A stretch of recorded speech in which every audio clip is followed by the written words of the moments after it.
They put a rope around my neck, and that's the time I saw my mom take money from the men.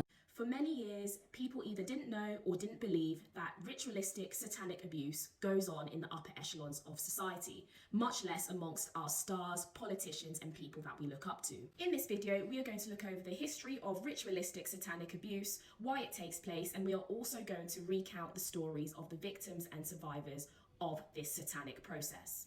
Check out what this says.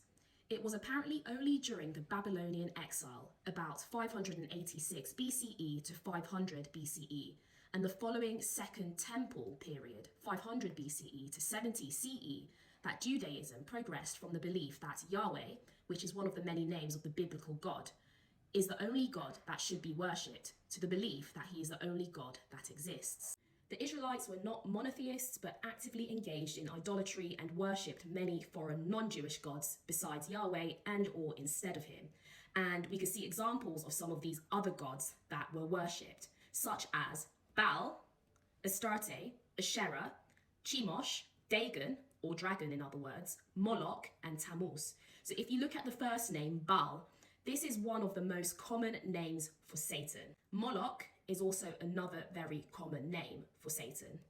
So we now know that what Abrahamic texts call idolatry is something that was very common in the ancient world. The Abrahamic texts include those of the Torah, the Quran, and the Bible. They all list idolatry as a grave sin and something to be frowned upon. Holy moly, my head's hot. You see this tinfoil hat thing? It's not just a phase, it's a lifestyle. You're either with it or you're not. So what has ancient idolatry got to do with today's world, the music and entertainment industry, and modern satanic ritualistic abuse? Let's get into it. So fast forward a couple of thousand of years, this guy's born, Mr. Sabbatai Zevi. Mr. Sabbatai Zevi was born in 1626. He grew up to become a religious figure of a particular religious group. He also later on became a Kabbalist.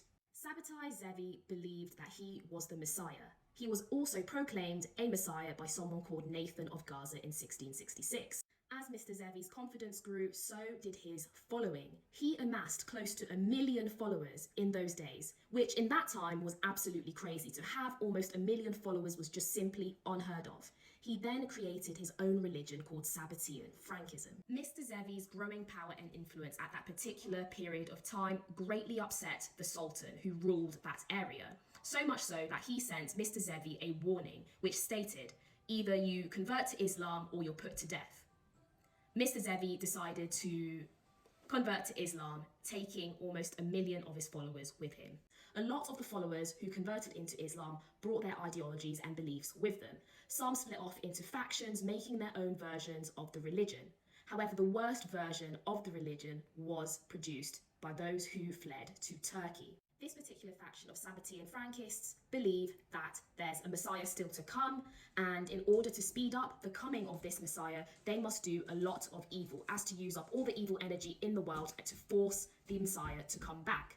This particular faction of Sabbatean Frankists believed in the complete and utter inversion of the Torah. So anything that God stated as law within this particular religious text was flipped left to right, upside down and back to front, in an attempt to summon the Messiah much before the time that prophecy intended. So as you can imagine, these people practice the most diabolical and heinous things, such as sacrifice, eating of human flesh, drinking of human blood, mass sex parties, everything and anything you can think of. Loads of people believe that the Sabbatean Frankists never actually stopped practicing their religions. They simply went underground, still partaking in sacrifices, kidnapping, torture, and all of the above. Some also believe that they infiltrated the society's elite and have been practicing their beliefs in the guise of other major world religions.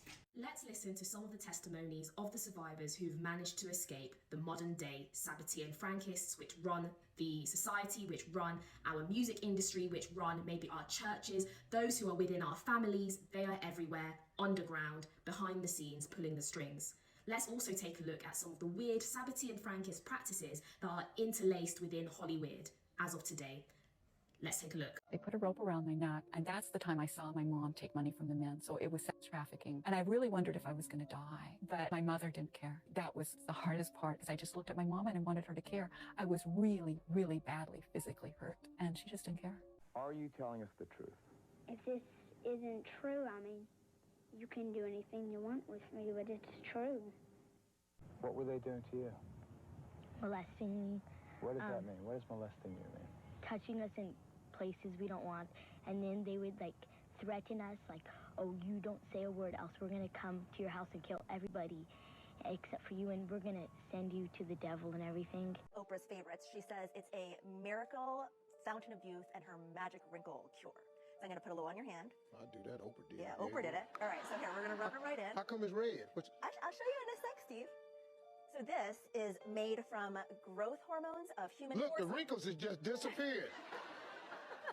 I can't even ball my hand up. So it's made from human foreskin. Well, it's this way in which one forces through microneedling. It's like a little roller with these. Some of you, I think many of you know it. And it pushes through the skin and ruptures the collagen, and then boosts it. You look like a burn victim for a day, but then it pushes. What are you pushing into the skin, Sarah? Well, you push in whatever the facialist would like to insert into your pores. But what is it? It is an extraction from a piece of skin that came from a young person. Far, far away, and they somehow figured out how to extract. It's foreskin from a Korean baby. Entertainment industry, it's about influence. There is a reason why you see people dressed up as Satan.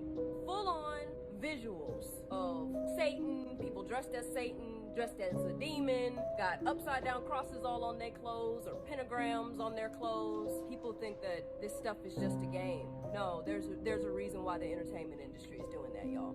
They know good and doggone well that God exists. They also know that Satan exists.